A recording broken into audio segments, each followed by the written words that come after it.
You know, it really seems to me like this particular bunch of inbred looking fucking freaks thinks they're just gonna live down this little performance they did at the White House last year. And it was a performance. It was nothing but a performance. Trump handed them a bunch of binders that he said were the Epstein files, when really it might as well have just been 3 loose leaf sheets of paper with already publicly available information scribbled in literal crayon by Trump himself with a little closing note that's like, please take my word for it, which of course they did. I'm just wondering, now that we've seen more of the actual real Epstein files, where are Chad and Rogan and Chaya and Scott and Liz now? All their real names, by the way, as if their parents had like a little MAGA baby name book for their future little bundle of low IQ grifter. Meanwhile, we have the House Republicans who are actually in charge of holding any criminals in the files accountable, right?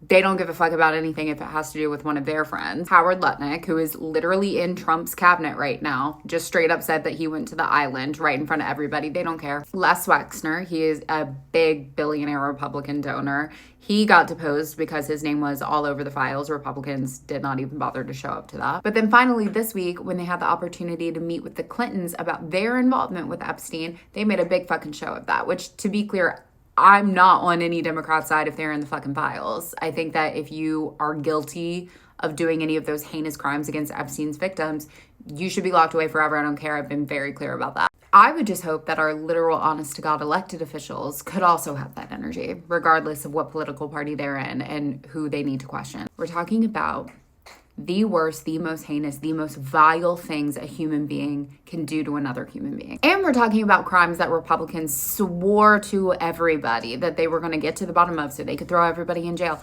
Never more clear that they just did that for a vote. Fuck all of you. You are members of Congress. You are failing these victims so miserably, and they deserve so much more than what any of you spineless idiots are willing to do for them.